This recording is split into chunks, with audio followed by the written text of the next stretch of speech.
I think I'm deaf now. Legally deaf. Yeah, he's legally deaf now. I know. Because the car's just too loud and we've got to do something about it. What are we going to do about it? I mean, how do we, and as well, how do we drive from point A to point B and just not look so stupid? What, we're going to do something with my hand? No, we're not, no. You're such a dickhead. I'm sorry. He's French. What more can I say? Here is my brand new Apexi Exhaust Control Valve.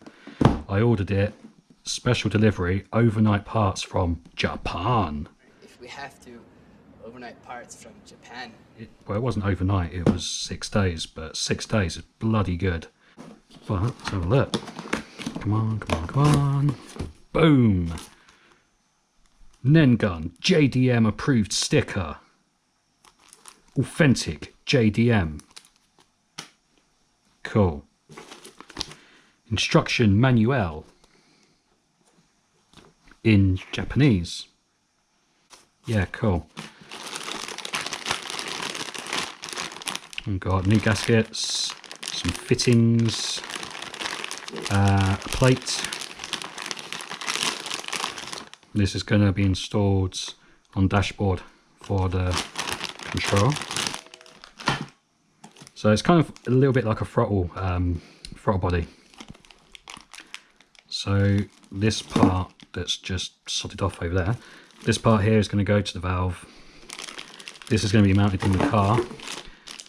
So I'm guessing you would push this in and then just slide it out to move the cord, which will open and close the valve.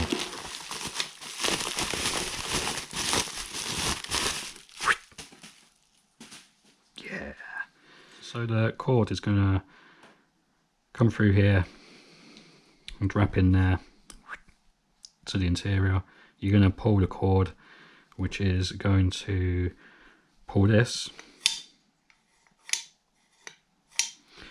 So if you are poodling along and your car is ridiculously loud like mine, I'll probably bring it back about here, just restrict it a bit and quiet it down so I don't look like such a dickhead.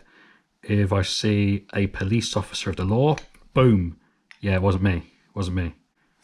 Boom. Back to just asbo mode.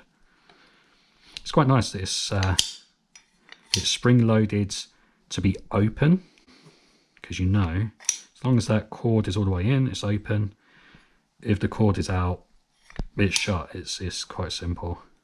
I'm going to stick the valve right here, just after the wide pipes. So I've split that, took the main kill gasket out, and then in a second I'll go grab the unit, try and get it in there. Hopefully I can pull this back enough.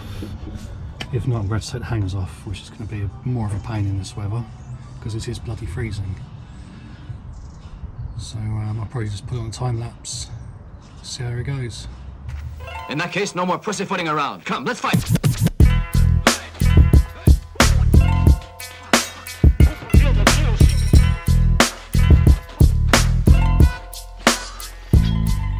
I'm putting the throttle putty doobie majiggy at the top here.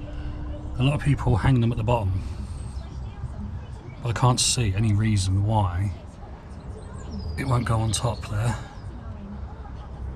I can't see why it would cause an issue, but if I had it at the bottom so it was dropped down on the edge there, if I was to catch something on the floor, speed bump, whatever, it would probably rip it off. I mean, you can see I've got some scratches on this frame, so if I'm catching that, I'm definitely going to catch that.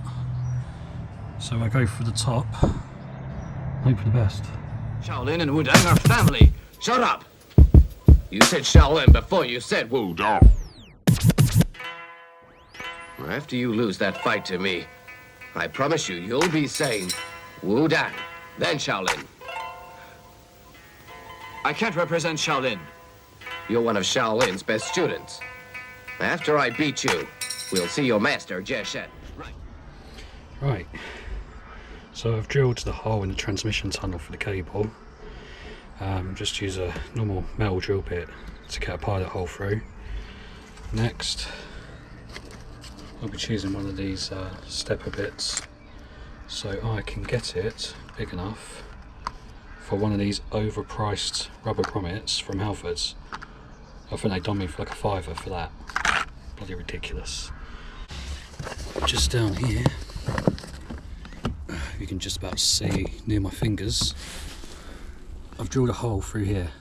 So I'm going to enlarge that, put a grommet in there, shove the cable through, and then it will either be, because it's quite a long cable actually, so I'm going to sort of double it back or something, but it's either going to be here, or if it is really long, ideally along the bottom here, through the back, loop it over, and then just sort of stick it here. Be nice and easy to reach then. Just a quick one. So I've got the cable running through under the car, plumbed it in, put the grommet in, done everything I said when I was underneath the car. So I've come up here and thought, right, let's put this in, right? Which is going to sit there. So here's the bracket. Do we see a problem here? So what they didn't tell you in the instruction book that was all in Japanese, or I didn't even think about looking at, is you meant to put the bracket on first before you route the bloody cable, weren't you? One eternity later. So I finally rerouted the cable and put the bracket on in the correct position. So that wire down there is flapping around like tit in the breeze, but I'll deal with that after. But this, I think, is going to pin in just there. Should be nice and easy. Scorpio.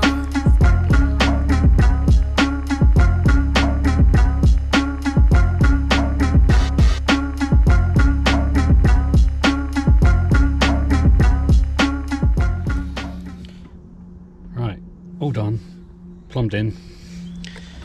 It's got to hide all this cabling and stuff, but let's give it a start. This is with the valve open.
Few days since I fitted the valve, and I was gonna finish up the video by going down to Mexico, doing some skids, a few drive-bys, valve open, valve closed, that kind of stuff. But I ran into a big problem with the car. The valve, everything like that, that's fine. The car's kind of fine. But what happened is I realised I ran out of MOT about a week ago, so I can't actually take the car out, can I? The valve works. It's pretty good.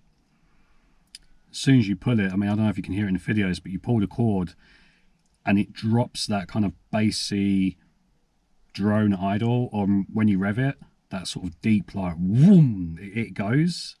So it definitely does work, but yeah, I haven't been able to drive it on the road yet, like I said, which is a bit annoying. But when I do, if I can hear the radio, then it's achieved driving mode. We know the idle mode and just revving it works fine. So yeah. If you like the videos and you subscribe to the channel, then that'd be good, because then it means that I can keep trying to make videos. I mean, this is the first video I've ever made. I literally learned how to do it in 4 days. So that'd be really cool.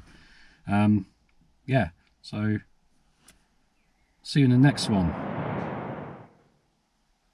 Do you want something? I'm trying to do a video here.